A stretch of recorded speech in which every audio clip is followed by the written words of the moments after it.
Bom dia. Bom dia. Espero que vocês estejam bem. É uma alegria poder estar com vocês novamente. Gratidão ao Ministério, ao Conselho da Igreja, pela oportunidade. Justificar também a ausência da Tati das crianças, né? O José não acordou muito bem hoje, dor no corpo, então a gente achou melhor preservar o rapaz, né? Em casa para descansar. Muito bem. Nós estamos caminhando como igreja no Sermão do Monte, e o texto para a nossa meditação essa manhã é o texto de Mateus 6, de 19 a 24. Eu vou fazer essa leitura na nova versão transformadora, vai ser projetado, mas você pode acompanhar aí na tradução que você tiver em mãos. Diz assim o Evangelho do nosso Senhor Jesus Cristo, segundo São Mateus, capítulo 6, de 19 a 24. Não ajuntem tesouros aqui na terra, onde as traças e a ferrugem os destroem, e onde os ladrões arrombam casas e os furtam. Ajuntem seus tesouros no céu, onde traças e ferrugem não destroem, e onde ladrões não arrombam nem furtam. Onde o seu tesouro estiver, ali também estará o seu coração. Seus olhos são como uma lâmpada que ilumina todo o corpo. Quando os olhos são bons, todo o corpo se enche de luz. Mas quando os olhos são maus, o corpo se enche de escuridão. E se a luz que há em vocês é, na verdade, escuridão, como é profunda essa escuridão? Ninguém pode servir a dois senhores, pois odiará um e amará o outro, será dedicado a um e desprezará o outro. Vocês não podem servir a Deus e ao dinheiro.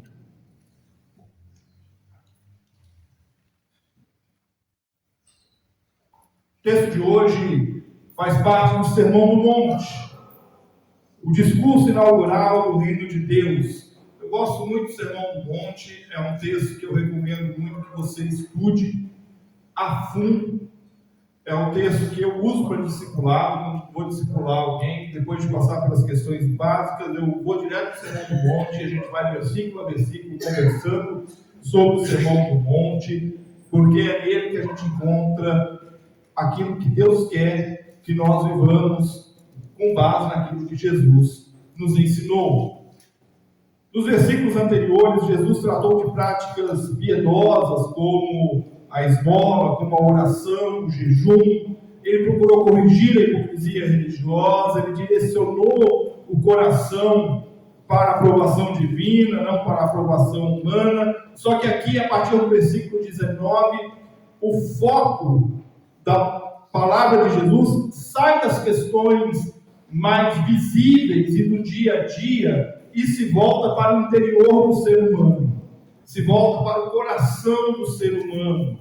Ele deixa as práticas externas e entra nas motivações internas, nas estruturas de valor que governam a vida cotidiana. Nós não estamos diante aqui de uma fala ou de uma reflexão moralista de Jesus, não é isso, mas é de uma análise exata e instrutiva de como o ser humano organiza a sua existência, onde o ser humano deposita a sua confiança, a quem o ser humano presta a sua lealdade. E não uma lealdade transitória, mas uma lealdade definitiva. A gente vive numa cidade que tem a sua própria dinâmica, que é marcada pela estabilidade profissional, pelo planejamento financeiro. A gente vive numa realidade onde a gente tem que gerir a nossa conta bancária, nosso patrimônio, aquilo que a gente tem, aquilo que a gente não tem. A gente é cercado por uma cultura de consumo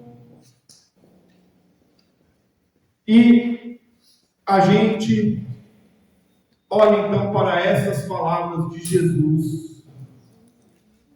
E essas palavras de Jesus podem parecer no primeiro momento que Jesus está dizendo assim: você não tem que viver com conforto, você não tem que ter prosperidade na sua vida, mas não é isso que Jesus está dizendo. Jesus está dizendo que a gente precisa olhar em quem nós colocamos a nossa confiança. O que é que me traz segurança? Jesus, ele não condena a posse. Jesus expõe a adoração. Jesus não proíbe o trabalho. Ele revela o senhorio. E ele faz isso com precisão pedagógica. E ele nos convida a avaliar de maneira reflexiva onde está o verdadeiro centro de gravidade da nossa vida, para que lado o nosso coração está pendendo.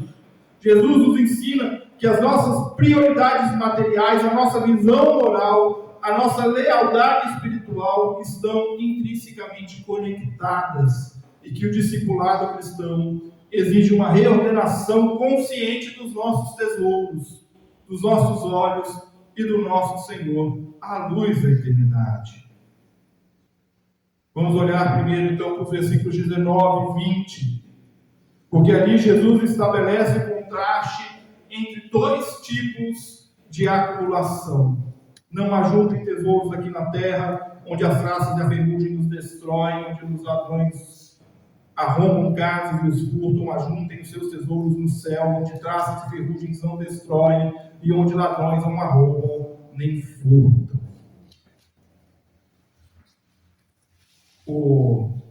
A língua grega ela tem uma característica bastante interessante. A língua portuguesa, se você não sabe, é influenciada pela língua grega, porque vamos abrir um parênteses aqui para curiosidade da manhã, né? Os romanos, quando eles dominam a Grécia, eles olham para aquela cultura, para aquilo tudo e falam assim: tá aí, gostei da sua gramática, vou colocar na minha língua. Então ele pega a gramática do grego e coloca no latim, e a partir daí deriva todas as línguas latinas, mas o grego ele tem um tempo presente para dizer o presente que está acontecendo nesse momento, que ele chama de presente contínuo, ou seja, uma ação presente inacabada, e ele tem o tempo presente para dizer é isso aqui que aconteceu agora, nesse momento, e ele acabou aqui nesse momento. Eu bebi água agora, não estou bebendo mais, é o tempo presente que acabou ali. Mas o verbo utilizado aqui para não acumular, ou para parar de acumular, ou para não ajuntar os tesouros aqui na terra, ele está no presente contínuo. Então ele não está dizendo assim, deixe de acumular. Por favor, em nenhum momento da sua vida, acumule tesouros aqui na terra. Não é para você acumular. Não é. Jesus está aqui mostrando para a gente, não é para você não ter bens. Jesus não está dizendo para você não ter uma casa própria. Jesus não está dizendo para você não ter um veículo para se locomover. Jesus está dizendo para você não colocar na casa própria e no veículo e em qualquer outra coisa que seja a confiança que deve ser posta apenas nele. A riqueza não é o fim em si mesmo. É isso que Jesus está atacando. Vamos voltar lá para o século I. No século I, algumas coisas eram muito mais simples do que é agora. Não tinha sistema financeiro, conta bancária, aplicação, rendimento. Então, as famílias guardavam, como alguns de nossos pais e avós guardavam dinheiro debaixo do colchão, né? Então, é lá que eles guardavam suas riquezas em casa, né? Roupas, joias, metais preciosos, comida era um bem precioso, cereais eram bens preciosos, né? E Jesus usa aqui 3 imagens de deterioração, de vulnerabilidade, que eram imediatamente compreensíveis para aquelas pessoas. Olha, a traça vai atacar o tecido de lã, vai atacar o linho, que eram coisas raras, coisas caras. A ferrugem, e o termo grego usado aqui para ferrugem, que os tradutores traduzem como ferrugem, também pode ser traduzido como bolor, como algo que corrói, algo que destrói, que mexe com a essência, né? Atingia ali os metais, mas também atingia os grãos armazenados. E os ladrões que arrombam é porque a gente sabe, né? Se hoje em dia você construir uma casa de tijolo, concreto, né? Colocando grade na janela, tem gente que ainda consegue arrombar. Você imagina naquele tempo que era casa de barro, né? Estrutura estruturas mais simples, janela de madeira, altamente, facilmente quebrável. Né? Então Jesus está dizendo para a gente o quê? Jesus está dizendo: qualquer investimento cujo valor dependa exclusivamente de estruturas terrenas está sujeito ao desgaste do tempo, à imprevisibilidade humana, está sujeito ao caos. A gente vive numa sociedade altamente complexa financeiramente. Sistema bancário, investimento, economia. E aí a gente depende de flutuação do mercado. A gente nunca sabe o que é o mercado, né? O mercado não ficou feliz com tal coisa. Tal decisão chateou o mercado. Mas quem é o mercado que fica chateado? A gente não sabe quem é. Mas esse mercado aí, ele meio que dita a nossa vida, dita a nossa conta bancária, dita o quanto a gente paga no mercado, que não é esse mercado, né? O supermercado.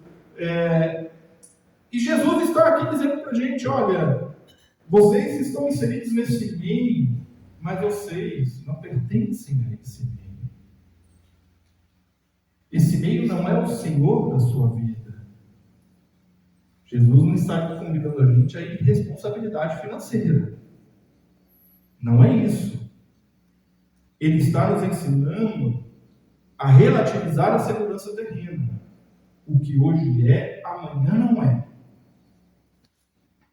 O que hoje está posto, amanhã qualquer mudança muda tudo.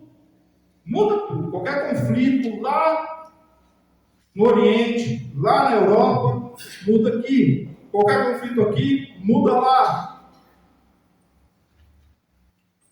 Só que quando a nossa identidade, o nosso sono, a nossa paz, dependem exclusivamente do saldo bancário, do valor do patrimônio, ou do prestígio profissional, a gente já transferiu o nosso tesouro para a terra, já tirou o nosso tesouro do céu. E aí, em contraste a isso, Jesus ordena: ajuntem seus tesouros no céu. Mas o que é ajuntar tesouros no céu?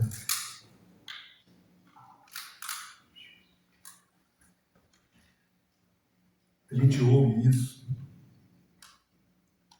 E a imagem que a gente tem, porque a gente é condicionado a isso, né?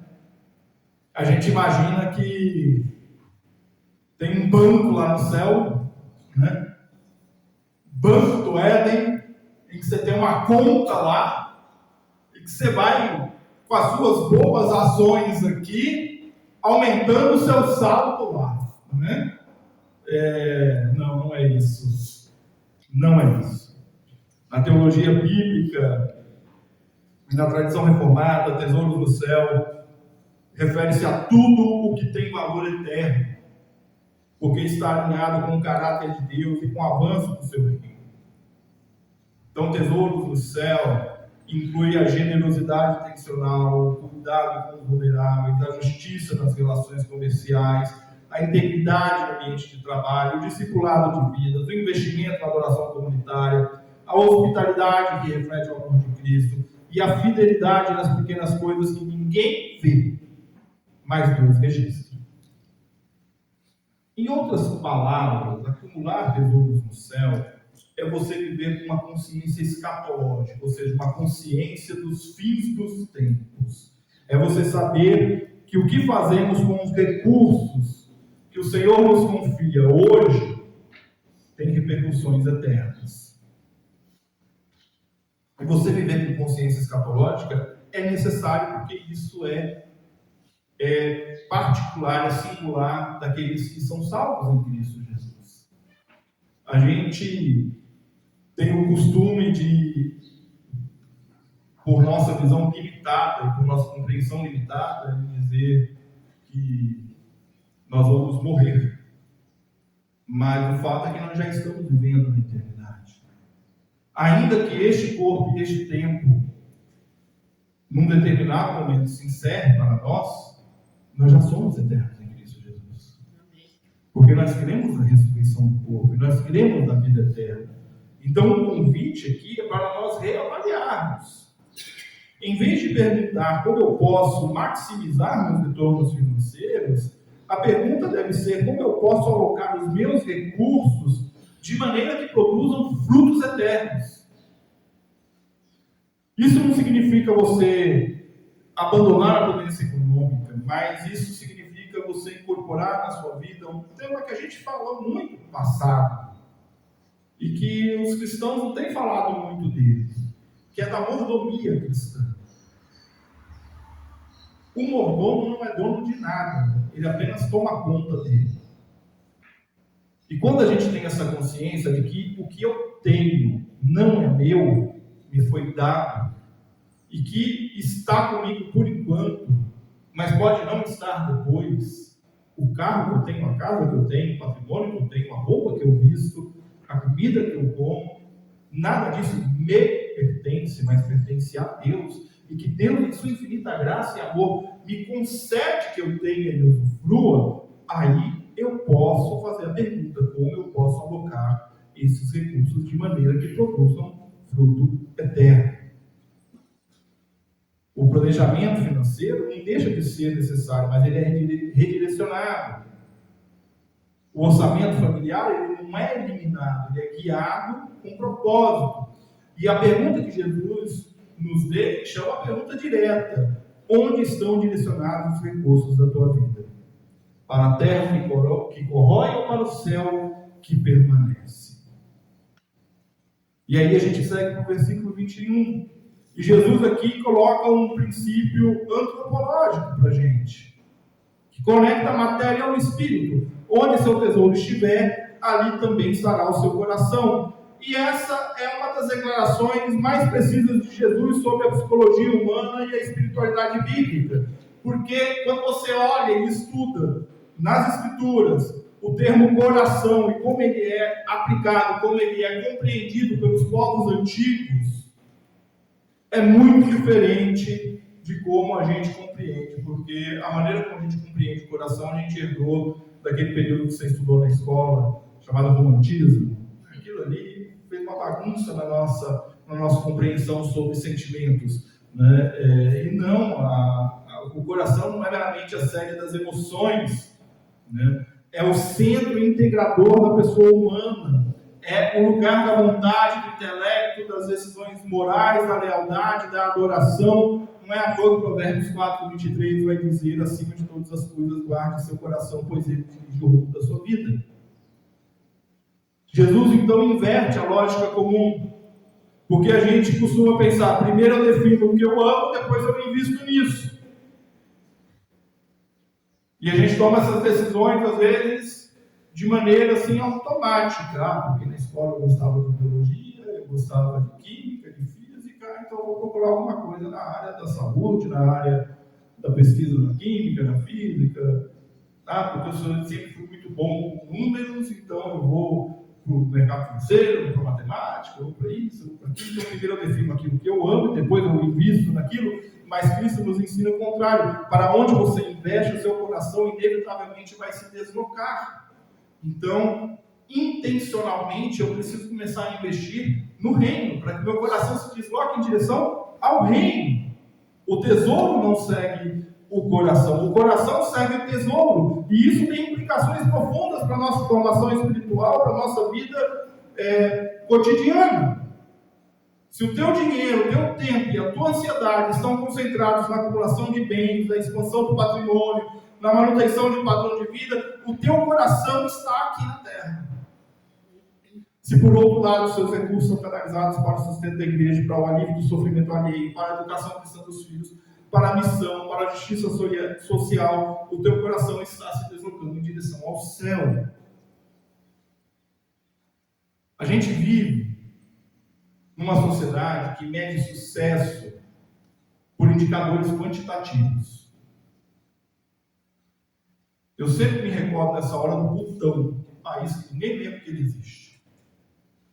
Porque o Butão aboliu o produto interno bruto e adotou a felicidade interna bruta. E aí a gente vai dizer assim: mas pastor, como assim, né? A gente precisa da economia para girar. O Butão está mostrando para a gente que não. Né? Eles adotaram a felicidade interna bruta. O índice de felicidade da população determina as políticas públicas. É o caminho que eles encontraram. É o caminho que eles encontraram. A gente vive numa sociedade em que quanto mais a gente tem, melhor a gente é avaliado. Só que Jesus nos convida a um teste de tesouro, a uma ferramenta prática de autoexame instrutivo. Como o que eu mais me preocupo, com o que eu mais me preocupo quando a inflação sobe, o mercado cai. O que eu conto para os meus amigos como sendo a minha maior conquista? O carro que eu comprei, a casa que eu tenho? Onde eu invisto o meu tempo de folga? O que eu defendo com mais veemência nas conversas? Nos últimos anos a gente tem sofrido com isso aí. Tem de crente defendendo ideologia ao invés de defender Cristo. É uma complicação. E as respostas a essas perguntas, elas não nos revelam apenas preferência das pessoas, nos revelam adoração. O que essas pessoas adoram? Onde está o coração dessas pessoas? E onde está o meu coração? O coração não é estático, ele é moldado por aquilo que nós alimentamos e investimos nele. Por isso que a disciplina da generosidade não é um apêndice na vida cristã, é um meio de graça que reordena os afetos. Quando nós nos damos intencionalmente, nós quebramos o poder da possessividade. Nós treinamos o coração para confiar em Deus e não no dinheiro. A instrução é clara. Monitore os teus investimentos e você vai monitorar o teu coração. No que você tem investido? No que você tem investido? E para responder essa pergunta, Jesus, no versículo 22 e 23, se você ler, você fala assim, mas por que Jesus está falando disso? Parece que ele quebra aqui a sequência, né? Mas ele vai dizer lá, se seus olhos são como lâmpada que ilumina todo o corpo, seus olhos são como lâmpada que ilumina todo o corpo. Quando os olhos são bons, todo o corpo se enche de luz. Mas quando os olhos são maus, o corpo se enche de escuridão. E se a luz que há em vocês é, na verdade, escuridão, como é profunda essa escuridão? O que isso tem a ver com juntar tesouros? O que isso tem a ver? No contexto judaico do século I, os olhos não eram apenas um órgão fisiológico, mas eram tidos como a porta de entrada da intenção moral e da direção espiritual. A expressão olhos bons carrega uma ideia de singularidade, de integridade, de generosidade, de foco não dividido, na mesma direção. É a visão clara que não se deixa cegar pela cobiça. Por outro lado, o olho mau era uma expressão idiomática para a avareza, para a inveja, para a visão distorcida pelo desejo, por querer o que não se pode ter, ou por querer de mais algo e desejar apenas aquilo. E Jesus está utilizando esta imagem para explicar uma realidade espiritual. Assim como uma lente, quem usa óculos vai entender, né? Uma lente limpinha permite você enxergar melhor. Uma lente suja vai literalmente embaçar a sua vista. Só quem usa óculos sabe a alegria que é colocar no rosto um óculos que você acabou de lavar, né? Ele lavou, limpou e está limpinho. Parece que você enxerga coisas que você não estava vendo antes, né? Mas é isso.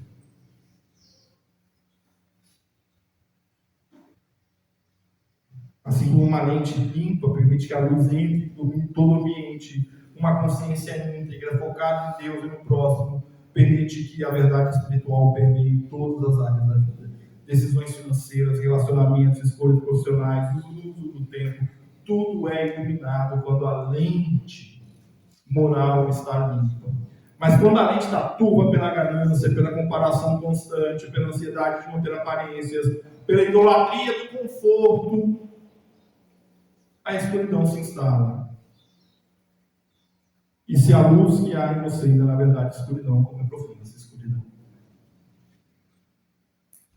É o perigo da autoilusão, uma autoilusão religiosa e moral. Porque eu posso frequentar a igreja, eu posso ler a Bíblia, eu posso cantar hinos, louvores, posso participar das atividades eclesiásticas, eu posso pregar, eu posso falar, mas eu tenho uma visão interna corrompida pelas prioridades internas e terrenas. De nada adianta. Porque quando isso acontece, a própria luz que a pessoa acredita possuir, que é a sua religiosidade, a sua teologia, a sua reputação, ela se torna um instrumento que a mantém nas trevas.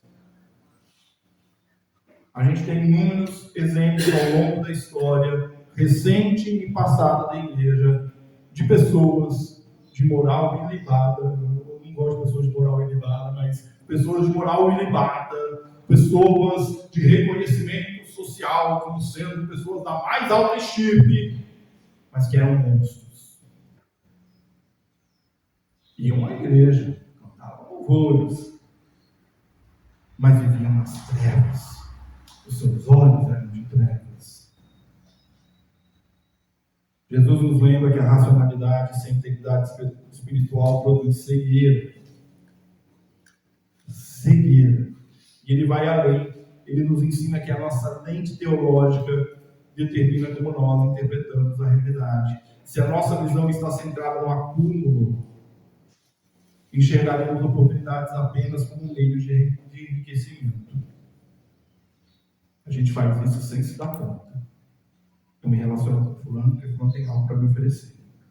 No dia que ele não tiver mais nada para me oferecer, eu viro as costas para ele e eu vou atrás de outro que tenha algo para me oferecer.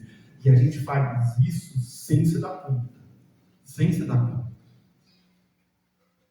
Limpe a tua lente. Alinhe a tua visão com a palavra. Recuse a narrativa cultural que diz que mais é sempre melhor. E abraça a narrativa do reino que diz que suficiência com gratidão é liberdade. Porque quando os seus olhos forem singelos, tua vida inteira resplandecerá com coerência, paz e propósito. E por fim, vem uma decisão radical.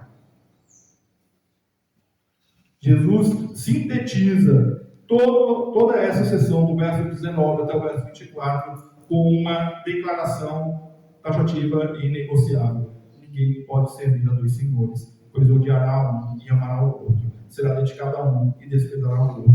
Vocês não podem servir a Deus e ao dinheiro. O servir aqui, Mateus não usa um verbo muito conhecido da gente no grego para serviço, que é o diakonos, aquele que serve, né? Ele não usa o diakonoia, que é para o serviço, mas ele usa outro verbo, que é o doule. Você vai lembrar da doula, né? Que é o seguinte passo, ela está ali para servir, né? De trabalhar para o passo. Lembra da doula? Quando você lê, você não pode servir. Você não tem como trabalhar para, você não tem como colaborar com, você não tem como servir como escravo de Deus e do dinheiro. Porque é uma submissão total, uma lealdade exclusiva, é uma obediência irrestrita. Um escravo, naquele tempo, não dividia sua lealdade. Ele pertencia a um único Senhor. E Jesus utiliza essa realidade social para ilustrar uma verdade espiritual. O discipulado não admite partilha de trono.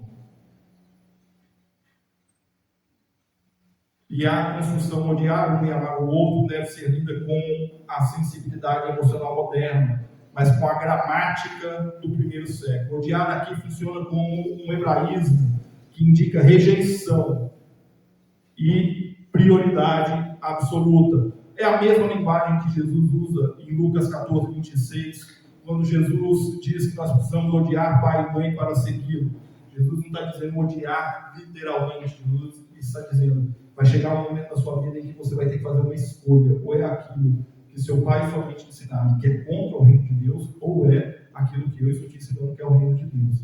Isso serve para a gente que é pai e mãe, que acha que a gente é Deus na vida dos nossos filhos. E isso serve para a gente que é filho, que acha que pai e mãe é Deus na nossa vida. Eu não estou dizendo que você tem que desrespeitar seu pai e sua mãe e deixar de honrar seu pai e sua mãe. Eu estou dizendo que os nossos pais também cometem isso. Os nossos pais também vão contra a vontade de Deus.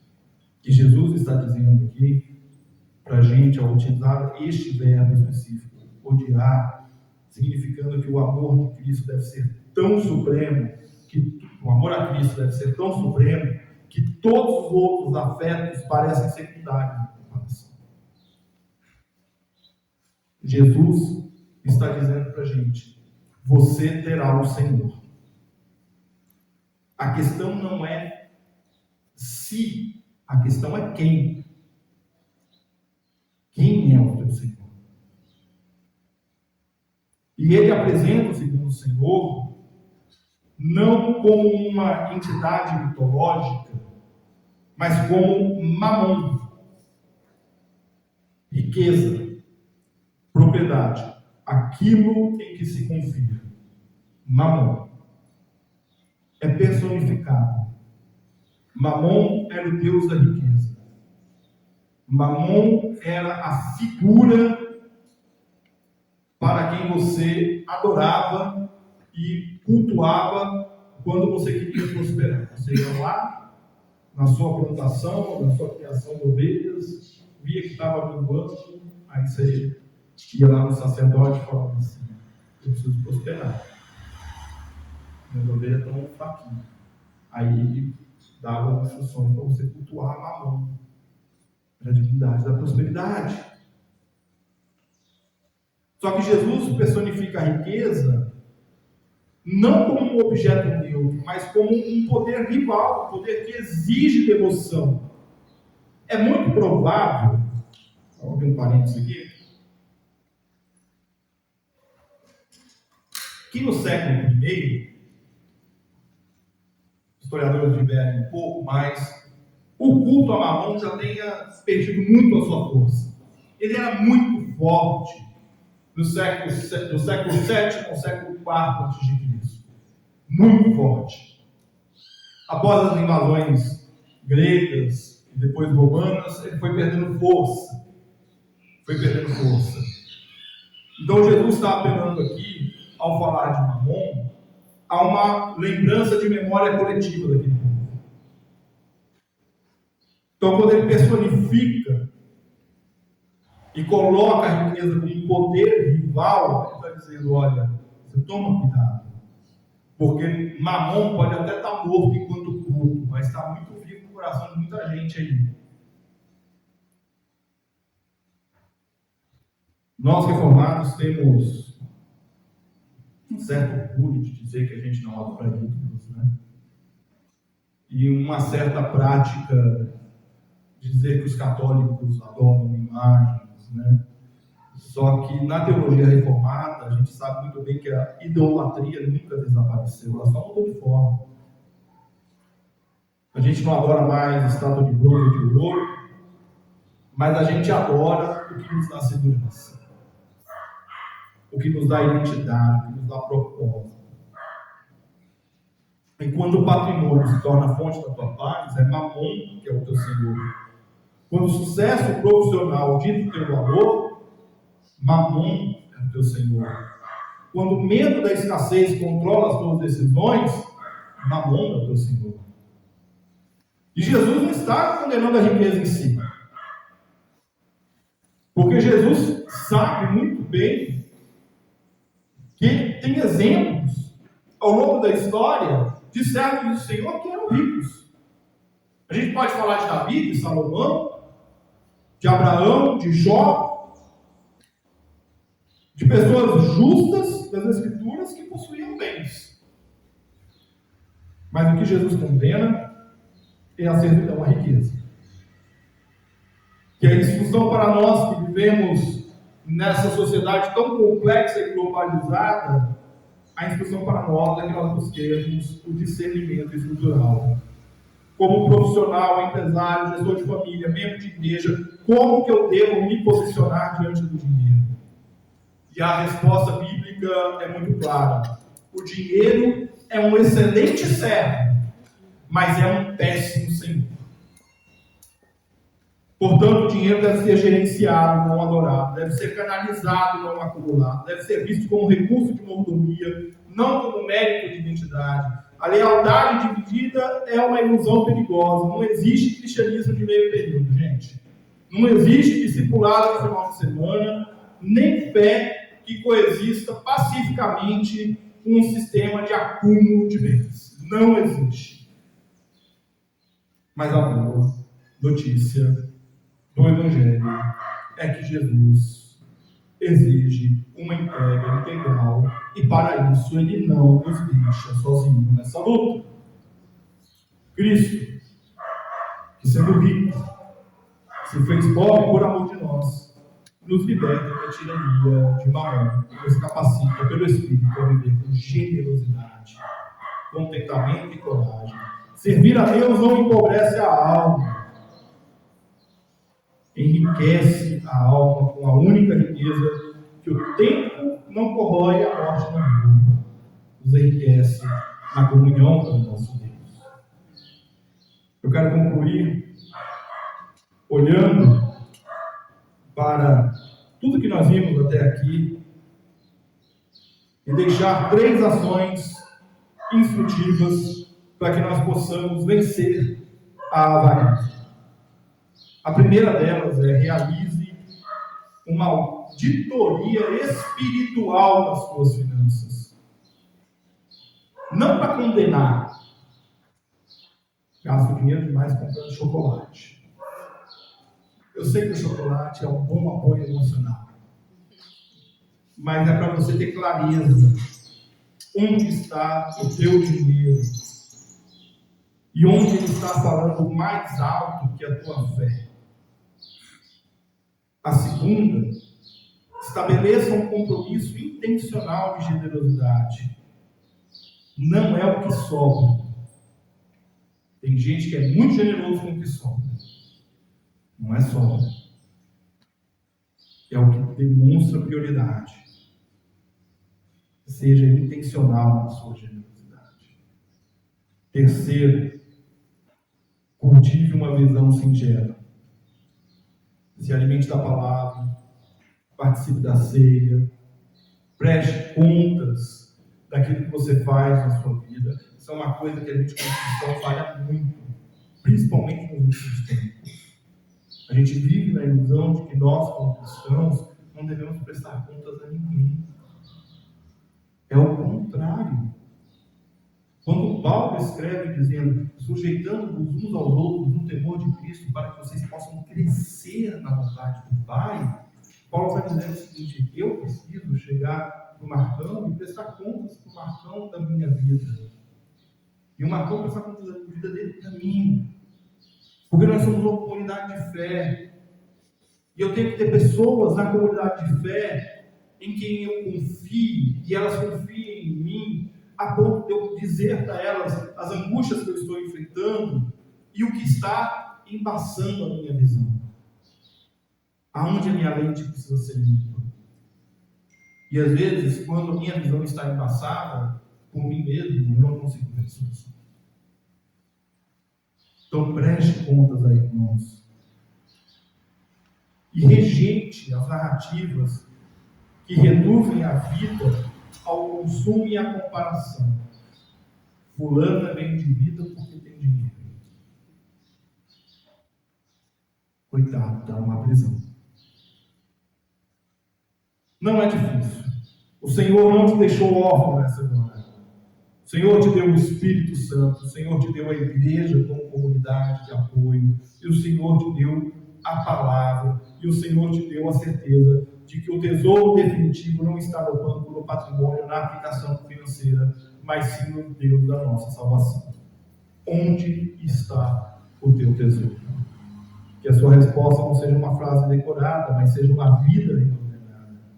Que nós, que tivemos acesso à educação, temos acesso a meios de prosperar pessoalmente, que nós sejamos conhecidos não pelo acúmulo, mas sim pelo que doou, não pelo que conquistou, mas pelo que serviu, não pelo que protegeu, mas pelo que investiu no reino.